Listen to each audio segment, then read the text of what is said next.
இன்றைய வேளாண் தொழில்நுட்ப பகுதியில் செங்குத்து மாடித்தோட்டம் குறித்து சேலம் மாவட்டம் சந்தியூர் வேளாண்மை அறிவியல் நிலைய தோட்டக்கலைத்துறை உதவி பேராசிரியர் முனைவர் ஜி. மாலதி அவர்கள் தரும் தகவல்கள்.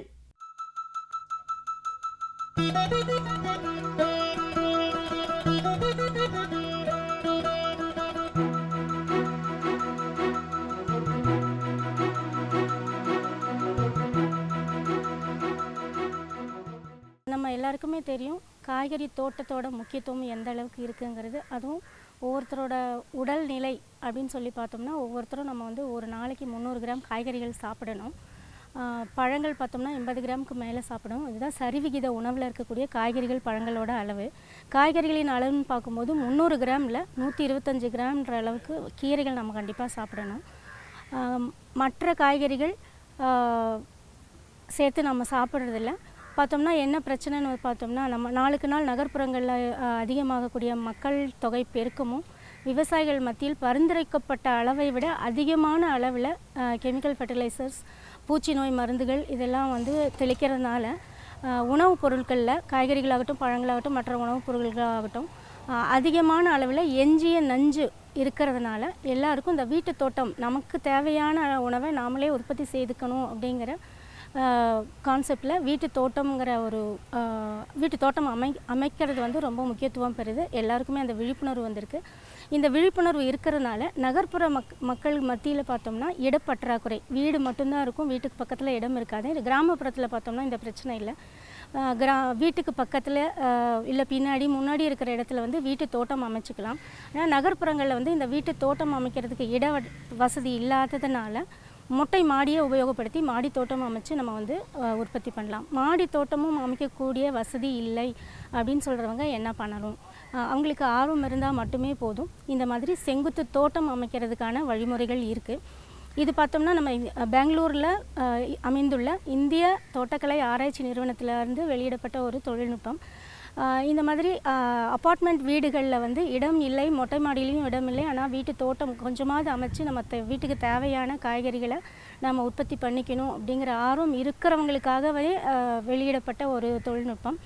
இதில் பார்த்தோம்னா நம்ம வீட்டில் வந்து பால்கனி இல்லை சிட் அவுட் இல்லை வெளியில் இருக்கிற வராண்டா, இங்கே இருக்கக்கூடிய மிக குறைந்த இடம் 1 சதுர மீட்டர் அப்படிங்கிற அளவுக்குள்ள இருக்கக்கூடிய அந்த குறைந்த இடத்துலையே வந்து நம்ம வீட்டு தோட்டம் அமைக்கிறதுக்கான ஒரு வாய்ப்பை ஏற்படுத்தி கொடுக்கக்கூடிய ஒரு அமைப்பு.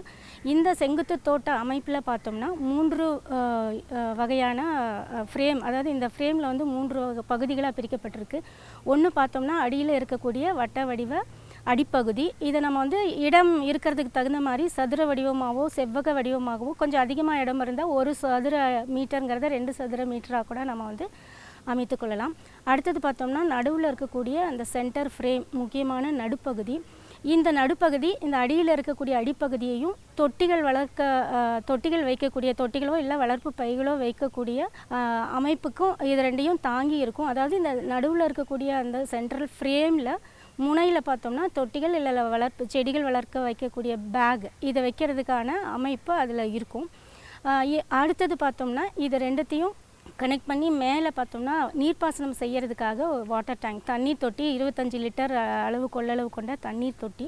இந்த தண்ணீர் தொட்டியிலேருந்து வந்து கீழே ஒவ்வொரு பைகளுக்கும் வளர்ப்பு பைகளுக்கும் வந்து நீர்ப்பாசனம் செய்யக்கூடிய அமைப்பு, ட்ரிப் அமைப்பு இருக்குது. பார்த்தோம்னா மெயின்ஸ் இருக்குது, லேட்டரல்ஸ் இருக்குது, அதே மாதிரி சொட்டுவான்கள் இதில் இருக்குது. இதை உபயோகப்படுத்தி மேலே இருக்கிற டேங்க் அந்த தண்ணீர் தொட்டியை நம்ம ஃபில் பண்ணிட்டோம்னா தண்ணி வந்து எல்லா பேகுகளுக்கும் சமமாக வந்து நீர்ப்பாசனம் செய்ய முடியும். இப்போ அடுத்ததாக நம்ம இந்த பைகள் என்னென்ன செடிகள் வளர்க்கலாம் அப்படின்றத பார்க்கலாம். இப்போ இந்த சென்ட்ரல் ஃப்ரேமில் பார்த்தோம்னா 4 உயரங்களில் அடிப்பகுதியில் நடுவில் 2 உயரங்களில் அடுத்தது மேலே 4 லெவலில் வந்து செடிகள் வைக்கக்கூடிய அந்த அமைப்பு இதில் வச்சுருக்கோம். இதில் பார்த்தோம்னா கீழே பார்த்தோம்னா நம்ம தக்காளி, கத்திரி, மிளகாய் இந்த மாதிரி ஒரு 2 அடி உயரம் அளவுக்கு வளரக்கூடிய செடி வகைகளை, காய்கறி வகைகளை, கீரை வகைகளை நம்ம பயிரிடலாம். அடுத்தது இருக்கக்கூடிய 3வது உயரத்தில் 3வது பகுதியில் பார்த்தோம்னா நம்ம பாலக், சிறுகீரை, தண்டுக்கீரை இந்த மாதிரி இருக்கக்கூடிய செடிகளை, அதாவது 1 அடி உயரம் வரை வளரக்கூடிய செடிகளை நம்ம வந்து வளர்க்கலாம். அடுத்தது 3வது பார்த்தோம்னா அதுலேயும் வந்து கொத்தமல்லி, புதினா இந்த மாதிரி இருக்கக்கூடிய ஒரு அடிக்கு குறைவான அளவில் வளரக்கூடிய செடிகளை நம்ம வளர்த்துக்க முடியும். மேலே அதாவது 4வது பகுதியான 4வது உயரத்தில் வந்து மேலே நம்ம வந்து மலர்கள், சாமந்தி, இந்த மாதிரி குறைந்த அளவில் குறைந்த உயரத்தில் வளரக்கூடிய மலர்களை கலர்ஃபுல்லாக, அதாவது நிறைய வண்ணங்களில் மலர்கள் கொடுக்கக்கூடிய மலர்களை அமைத்தோம்னா பார்க்குறதுக்கு அழகாகவும் இருக்கும். கீழே இருக்கக்கூடிய தொட்டிகள்லேருந்து நம்ம வந்து காய்கறிகள், கீரைகளையும் நம்ம வந்து அறுவடை செய்ய முடியும். அடுத்ததாக பார்த்தோம்னா இது காய்கறிகள், மலர்கள் மட்டும் இல்லாமல் மூலிகை செடிகளும், பிரம்மி, வல்லாரை, துளசி, இன்சுலின் செடி, இந்த மாதிரி இருக்கக்கூடிய ஒரு சில மூலிகை செடிகளையும் நம்ம வந்து கோலியஸ், அஸ்வகந்தா இந்த மாதிரி இருக்கக்கூடிய மூலிகை செடிகளை நம்ம வந்து வீட்டு தோட்டத்திலே, இந்த செங்குத்து தோட்டத்திலேயே நம்ம வளர்த்துக்கிட்டோம்னா வீட்டில் குழந்தைங்களுக்கோ பெரியவங்களுக்கோ நமக்கோ வர்ற ஒரு சின்ன சின்ன நோய்களுக்கு வந்து நம்ம வந்து ஹெர்பல் முறையில் நம்ம வந்து செடிகள் மூலயமாவே நம்ம வந்து நிவாரணம் அளிச்சுக்க முடியும். அடுத்ததாக பார்த்தோம்னா இந்த பேக்கில் என்ன சைஸ் பண்ணலாம் அப்படின்னு பார்த்தோம்னா, இப்போ காய்கறிகளான தக்காளி, கத்திரி, மிளகாய் இந்த மாதிரி காய்கறிகளுக்கு வந்து விட்டம் வந்து ஒரு 12லேருந்து 18 இன்ச் அளவு, அந்தளவுக்கு இருக்கக்கூடிய சுற்றளவு உள்ள பைகள் நம்ம எடுக்கணும். பைகளுக்கு பதிலாக நம்ம தொட்டிகளும் எடுத்துக்கலாம். உயரம் பார்த்தோம்னா 6லேருந்து 8 இன்ச் அளவுக்கு உயரம் இருந்தால் போதும். கீரைகளுக்கு பார்த்தோம்னா 12 அடி நீளமும் 8 அடி அகலமும் 6 அடி உயரமும் இருக்கக்கூடிய பேக் இருந்தால் போதும். மூலிகை செடிகளுக்கும் மலர்களுக்கும் பார்த்தோம்னா ஒரு 14 இன்ச் அளவுக்கு நீளமும் 8 இன்ச் அளவுக்கு அகலமும் 6 இன்ச் அளவுக்கான உயரமும் இருக்கக்கூடிய பைகளோ இல்லை பாலித்தீன் பிளாஸ்டிக் தொட்டிகளோ இருந்தால் நம்ம வந்து இந்த செடிகளை வளர்க்க முடியும். இப்போ தொட்டிகளுக்குள்ளே நம்ம வந்து வளர்ப்பு ஊடகம் என்ன போடலாம் அப்படின்னு பார்த்தோம்னா, கண்டிப்பாக நம்ம மண்ணை உபயோகப்படுத்தக்கூடாது. மண்ணில்லா முறையில் நம்ம வந்து இதில் நம்ம வந்து செடிகளை வளர்க்கணும். மண்ணில்லா முறையில்னு பார்த்தோம்னா இதில் வந்து தென்னை நார் கழிவு, நன்கு மக்கிய தென்னை நார் கழிவு கூட மண்புழு உரம், இது ரெண்டையும் 1:1ங்கிற விகிதத்தில் நம்ம கலந்து அதை நம்ம பைகளில் நிரப்பும் போது 1-2 நாள் நம்ம நீர்ப்பாசனம் செய்யலை அப்படின்னாலும் தென்னை நார் கழிவு ஊடகம் இருக்கிறதுனால நீரை பிடிச்சு வச்சுக்கக்கூடிய தன்மை இருக்கிறதுனால நீர்ப்பாசனம் செய்யலைன்னும் போதும் நம்ம சப்போஸ் ஊருக்கு எது போகிறோம் 2-3 நாள் கழித்து வரோம் அப்படின்னாலும் நீர்ப்பாசனம் இல்லாமலே செடிகள் வளர்க்கான வாய்ப்பு இருக்குது. மண்புழு உரம் இருக்கிறதுனால நல்ல சத்துள்ள மண்ணில்லா ஊடகத்தை நம்ம வந்து கொடுக்கறதுக்கு வழிமுறை இருக்குது.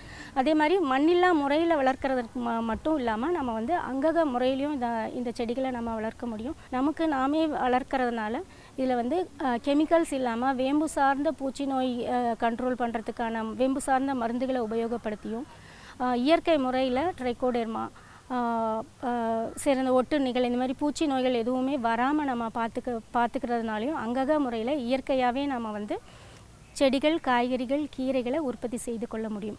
அதனால் வீட்டு தோட்டம் அமைக்கிறதுக்கு ஆர்வம் இருக்கிற நகர்ப்புறங்களில் வாழற மக்கள் தாராளமாக பால்கனிலேயோ வராண்டாவிலையோ இட வசதி இருக்குன்னா நீங்கள் கண்டிப்பாக வந்து இந்த மாதிரி செங்குத்து தோட்டம் அமைத்து காய்கறிகள், கீரைகள், மலர்களை வளர்த்து நமக்கு நாமே திட்டம் போல் நஞ்சில்லா காய்கறிகள், நஞ்சில்லா கீரைகளை தினமும் நீங்கள் சாப்பிடணும்னு கேட்டுக்கிறோம். அது மட்டும் இல்லாமல் நம்ம சாப்பிட்ற உணவில் கால்சியம், இரும்புச்சத்து அதிகம் உள்ள உணவுகளை எடுத்துக்கணும். அதுக்கு பார்த்தோம்னா கீரைகளில் பார்த்தோம்னா தவசிக்கீரை, முருங்கைக்கீரை இதெல்லாம் ரொம்ப முக்கியமான கீரைன்னு சொல்லலாம். ஏன்னா கால்சியம், இரும்புச்சத்து இதில் ரொம்ப அதிகமாக இருக்குது. தவசிக்கீரையில் பார்த்தோம்னா மல்டிவிட்டமின் சொல்கிறோம், எல்லா வைட்டமின்களும் அதில் இருக்குது. ஸோ இதையெல்லாம் இந்த கீழ்மட்டத்தில் வச்சு ஒரு 2 அடி உயரம் வரைக்கும் நம்ம வளர வச்சு நாம் அதை தினமும் நம்ம உணவில் எடுத்துக்கிட்டோம்னா நல்ல சத்துள்ள ஆகாரம் நமக்கு நாமே உற்பத்தி பண்ணி நாமளே எடுத்துக்கிறதுக்கான வாய்ப்பு இருக்குது. மேலும் விவரங்கள் பெற முனைவர் ஜி. மாலதி அவர்களை 098777713448 என்ற கைபேசி எண்ணில் தொடர்பு கொள்ளலாம்.